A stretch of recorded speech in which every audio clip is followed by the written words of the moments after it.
Hello friends, option trading basic के आज के वीडियो में आप सबका स्वागत है। हम आने वाले 4 मंथ के लिए एवरी वीकेंड ऑप्शन के बारे में प्रैक्टिकल लर्निंग करने वाले हैं। आप मेरी चैनल में नए हो तो please subscribe my channel and share with your friends. हम आने वाले टाइम में ऑप्शन ट्रेडिंग यानी डेरिवेटिव कॉल पुट के regarding basic level to advance level की अलग अलग बातें करने वाले हैं। प्रैक्टिकल उसका एक्सपोजर स्ट्रक्चर सब सीखने वाले हैं। तो यहाँ आप देख सकते हो डेरिवेटिव बेसिक्स। हमने आज तक सुना है कि डेरिवेटिव इज द कॉन्ट्रैक्ट और ए product whose value is derived from the value of some other asset known as underlying. So example के तौर पे हम देखते हैं तो यहाँ आप देख सकते हो metals is underlying asset like gold is underlying asset. So gold का अलग अलग ऑप्शन फ्यूचर कॉन्ट्रैक्ट हमारे सामने आज ट्रेड दिखने को मिलता है। सिल्वर, एल्यूमिनियम, कॉपर, जिंक, निकल, टीन, लेड। सो ये अलग अलग मेटल्स अंडरलाइंग है। उसके बेसिस पे उसकी जो वैल्यू डेली बेसिस पे उसका अप डाउन होता है, उसकी इंपैक्ट उसके फ्यूचर एंड ऑप्शन पे दिखने को मिलती है, जिसको हम अंडरलाइंग असेट बोलते हैं यानी base asset. Same way energy resource, oil, crude oil products, cracks, coal, electricity, natural gas, अलग अलग काफी सारी एनर्जी रिसोर्स रिलेटेड अंडरलाइंग हमारे सामने आज ट्रेड होते दिखने को मिल रही है। Agri commodities, wheat, sugar, coffee, cotton, pulses, financial asset such as shares, अलग अलग Nifty 50 is a combination of 50 stocks. So Nifty 50 के 50 स्टॉक्स में जो भी इंपैक्ट आएगी सेम इंपैक्ट उसका ऑप्शन पे भी आएगी, उसका फ्यूचर पे भी आएगी।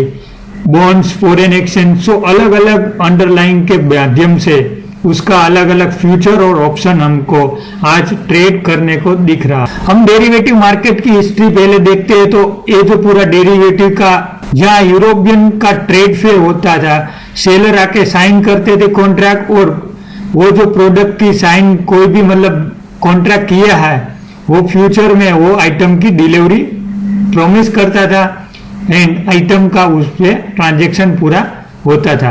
सो 12th सेंचुरी में पहले यूरोप में ट्रेड फेयर के जरिए डेरिवेटिव मार्केट का इंट्रोडक्शन हुआ था। उसके बाद हम देखते हैं 13th सेंचुरी में there are many example of the contract. वहां जो वोल आता है, वोल का जो एडवांस में मतलब 20 साल के लिए अलग अलग फॉरेन मर्चेंट को वो बेच देते थे। 16th सेंचुरी में एक वंडरफुल एक क्लासिक केस दिखने को मिला था जिसको हम बोल सकते हैं कि डेरिवेटिव मार्केट का एक मतलब बेस केस हम बोल सकते हैं, tulip mania in Holland. So tulip mania is a kind of a special flower.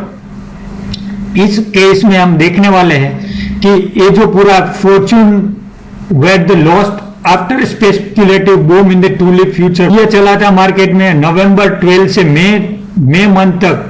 ये पूरी प्रोसीजर मतलब प्राइस का अप मूव से लेके डाउन क्रैश एक दिखने को मिला था। सो यहाँ आप जो पिक्चर में अभी देख रहे हो वो एक टुलिप का एक फ्लावर है जिसको लेकर एक स्पेक्युलेटिव बूम टुलिप के फ्यूचर में दिखने को मिला था। यहाँ आप अलग अलग चार्ट में भी देख सकते हो जिसका मतलब रेट $2 था, वो 200 के प्लस क्रॉस हो गया था इन अ पीरियड ऑफ 6 मंथ। सो हम उस केस के इन डिटेल बात करते हैं तो यहाँ आप देख सकते हो ये जो पूरा केस स्टडी है टुलिप मानिया पे, ये आप डेरिवेटिव मार्केट में आप पहले ट्रेड करते हो तो आपको पता होना जरूरी है, जिसको लेकर आप अपने फ्रेंड या तो कोई क्लाइंट को इसी तरह मतलब ये पूरा जो बेसमेंट आप उसको बता सकते हो तो एक मतलब बड़ा आपके सामने एक अच्छी इंप्रेशन क्रिएट होती है। So tulip was introduced in the Holland in 1590s। Growing condition are perfect there, quickly become the 4th largest export behind the gin, herring and cheese। मतलब ये टाइम पे 4th लार्जेस्ट एक्सपोर्ट होता था। Rich dip colour का एक flower था, वो unknown था वो टाइम पे, जिसको लेकर एक बहुत बड़ी डिमांड दिखने को मिली थी फ्लावर्स के रूप में। सो उसका जो प्राइस था वो राइज होने लगा था और उसकी जो मोर एक्सोटिक पैटर्न फ्लावर की थी जिसको लेकर उसको एक स्पेशल सिंबल और स्टेटस वो टाइम पे बोला जाता था। सो जो भी मतलब एक फूल या तो फ्लावर को ओन करता है, उसको हम वो टाइम पे बोल सकते हैं कि it's a prove your wealth and demonstrate of your wealth since they were very expensive. यानी किसी के घर पे, हाउस पे, ऑफिस पे जो टूलिप का मतलब प्लांट दिखने को मिलता था तो वो एक सिंबल बन जाता है, स्टेटस बन जाता था। Owning one proves your wealth and demonstrate. So it was not long before the merchant tried to control the market in bulk by pre-ordering shipment before the harvest and holding bulk of the markets. So वो time पे जो भी merchant active थे market में, वो advance में order लेके जो भी उसका हार्वेस्टिंग आता था उसके साथ मैच करने का पूरा उसका प्रयास रहता था। Both were an attempt to monopolize the market and hence fix the price in order to earn the large profit. But later हुआ क्या कि एजेंट जो थे वो पता चल गया कि उसकी जो डिमांड है वो ऑल ऑफ सडन इंक्रीज हो गई है, जिसको लेकर आने वाले फ्यूचर में ये जो पूरा प्लान का अमाउंट है वो एक मतलब स्काई रॉकेट होने वाला है। So agent began buying and selling future contract on the price of tulips. Eventually, tulips options were traded, allowing people to trade in a fiction of bulbs. So, जो भी मतलब poor people थे, जिसको ये purchase करना है, उसके part आ गया, जिसको लेकर poor could not afford the whole bulb, but could afford the fraction of one. यानी due to introduction of the option, poor people एक फ्रैक्शन के लिए एलिजिबल होने लगा. So, each and everybody was trying to buy the tulip mania. And real bulb cost 10 times the average workman's annual wage. आप यहाँ सोच सकते हो एनुअल सैलरी से 10 गुना उसकी एक बल्ब की कॉस्ट वो टाइम पे दिखने को मिलती थी. Some took out the loan, किसी ने लोन ली तो किसी ने सेकंड मॉर्गेज लिया तो किसी ने लैंड सेल कर दी और इन्वेस्ट करने लगा टूलिप्स में. और price of the bulb and contract in the bulb began to increase the dramatically and wealth merchant could invest $1,000 in a bulb and resell it shortly for $20,000. So यहाँ आप देख सकते हो एक short period of time 20 times उसका price increase होने लगा. सो एक फैंसी बाइंग के रूप में मार्केट में सब जगह पे मतलब एक यूथोपिया हो गया कि जिसको लेकर काफी सारे मतलब स्मॉल पर्सन भी उसको बाइंग करने लगा. सो यहाँ आप चार्ट में देख सकते हो लेस देन 2 की प्राइस थी वो 60 प्लस चली गई in less than 3 month period. So ये पूरा जो स्ट्रक्चर ऑफ द केस है 6 मंथ के टाइम पे ये पूरा कोलैप्स होने लगा. और आप यहाँ देख सकते हो कि 3.5% of the option price if they do not take the receipt of the actual bulb, Thomson provided the following price information for collapse of the bulb. So यहाँ ये थॉमसन के जरिए 2007 का ये पिक्चर है. सो यहाँ नवंबर से लेके मई तक ये जो पूरा पिक्चर देखने को मिल रहा है, यहाँ आप टूलिप प्राइस इंडेक्स देख रहे हो जिसको लेकर 90% प्राइस में क्रेश आ गया था in less than 6 week time period. So ये पूरा केस में हुआ क्या कि जो भी मतलब सप्लाई थी टूलिप प्लांट की वो एक शॉर्टेज में अर्लियर दिखने को मिलती थी. But due to sudden demand of the tulip, so each and every farmer use to plant the tulip. So आने वाले टाइम में एजेंट को पता चल गया कि टूलिप का जो प्रोडक्शन है वो बम्पर आने वाला है. सो वो लोगों ने मार्केट में फ्यूचर शॉर्ट करना स्टार्ट कर दिया और उसी को लेकर ये जो फार्मर्स लोग थे वो प्राइस को मतलब कैप्चर करने के लिए उसकी फार्म में, फैक्ट्री में, कोई भी जगह पे वो प्रोडक्शन हार्वेस्टिंग के लिए लगाने लगा. सो जिसको लेकर एक बहुत बड़ी सप्लाई इस मामले में दिखने को मिली. और ऑल ऑफ सडन जब भी सप्लाई आई तब तक ये पूरा जो क्रेश होने लगा था मार्केट में पूरा क्रेश हो गया और ये पूरा कोलैप्स हो गया, जिसको लेकर डेरिवेटिव मार्केट में टूलिप मानिया के रूप में एक आज हम क्लासिक केस स्टडी यहाँ हम रीड कर सकते हैं.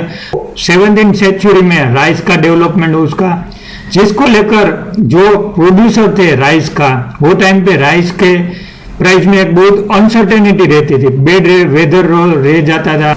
ये जो राइस का एक फ्यूचर कॉन्ट्रैक्ट मार्केट में डेवलप हुआ, आगे जाके उसमें ऑप्शन भी आने लगा सो सेंचुरी 17 में राइस के मामले में पूरा मार्केट एक स्ट्रक्चर मोड पे दिखने को CBOT went the step down and listed the first exchange traded derivative contract in the US. So उसको फ्यूचर कॉन्ट्रैक्ट के मामले में पहला उसका लिस्टिंग हुआ।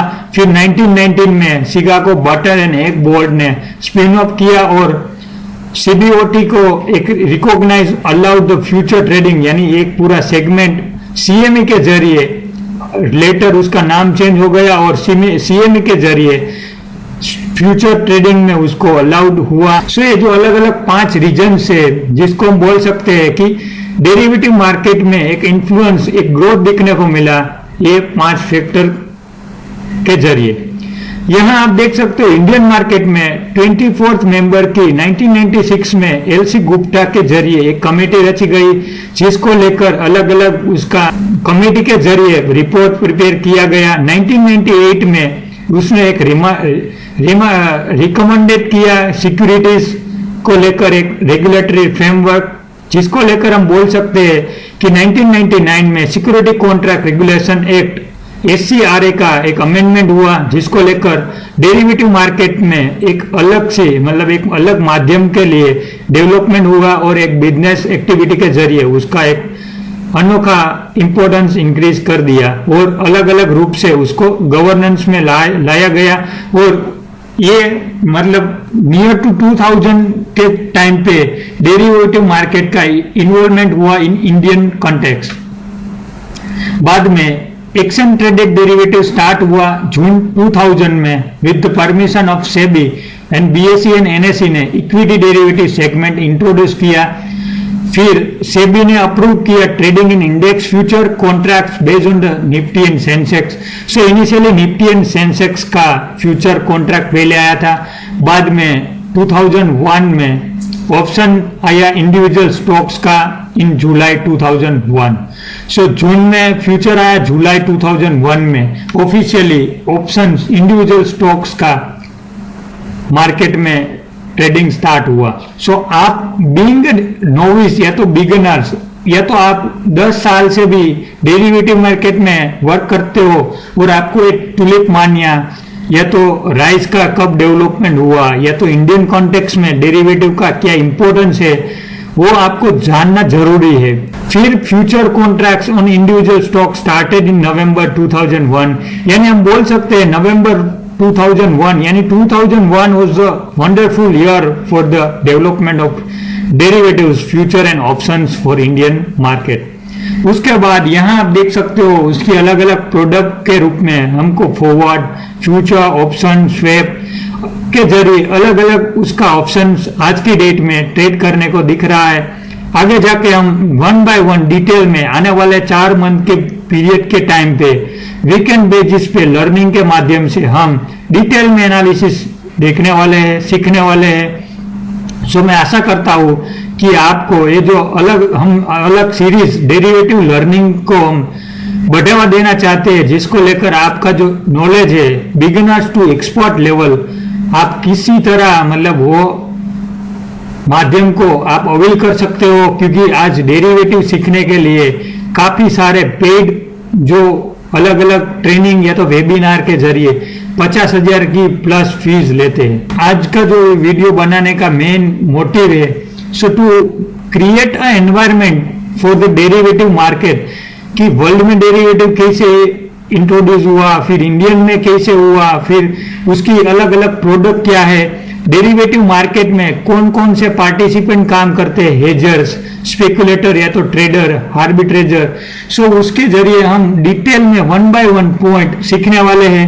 मैं आशा करता हूं कि हमको आने वाले 4 या 5 महीने का जरूर टाइम लगेगा, बट आफ्टर 4 to 5 months हम कांस्टेंट लर्न करने के बाद आप में वादा के साथ हम बोल सकते हैं कि आप इतना एलिजिबल हो सकते हो कि आपको मतलब देखते ही आप इजीली डेरिवेटिव को अंडरस्टैंड कर सकते हो और उसका बाइंग सेलिंग, उसका मेन फंक्शन सब आपको आने वाले वीडियोस में पता चल जाएगा। आशा करता हूं कि आज आपको ये जो इंट्रोडक्टरी पार्ट है वो आपको अच्छा लगा होगा। इसी के साथ हम सीरीज का आज का पहला वीडियो ये समाप्त करते हैं।